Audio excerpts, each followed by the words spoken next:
राजकारण कितीही ढवळलं तरी किंग मेकर सभापती राम शिंदेच राहणार. कर्जतमध्ये सत्ता भाजपकडेच.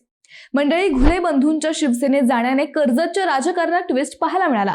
पण हे खरं असलं तरी कर्जतमधील किंग मेकर सभापती राम शिंदेच राहणार हे मात्र निश्चित आहे.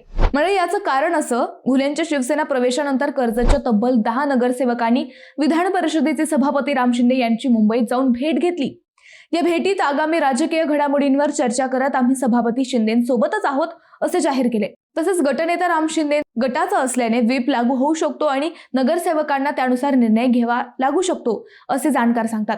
त्यामुळे कर्जतमधील नगरपंचायतमध्ये सभापती राम शिंदे हेच किंगमेकर राहतील यात शंका नाही. म्हणजे काही महिन्यांपूर्वीच कर्जत नगरपंचायतीत मोठं सत्तांतर झालं होतं. काँग्रेस आणि राष्ट्रवादीच्या 11 नगरसेवकांनी बंड करत राम शिंदेंच्या बाजूने येत भाजपची सत्ता स्थापन केली होती. मात्र आता अवघ्या एका वर्षात पुन्हा एकदा पक्षांतर झाल्याने राजकीय समीकरणे ढवळून निघाली. घुले बंधूंच्या या निर्णयाचा आगामी निवडणुकीवर आणि सत्तेच्या गणितावर मोठा परिणाम होण्याची शक्यता आहे अशी चर्चा असली तरी गटनेता राम शिंदे गटाचा असल्याने व्हीप लागू होऊ शकतो आणि नगरसेवकांना त्यानुसार निर्णय घ्यावा लागू शकतो अशी चर्चा रंगली आहे. मंडळी, तुमचं काय मत आहे कमेंटमध्ये नक्की सांगा.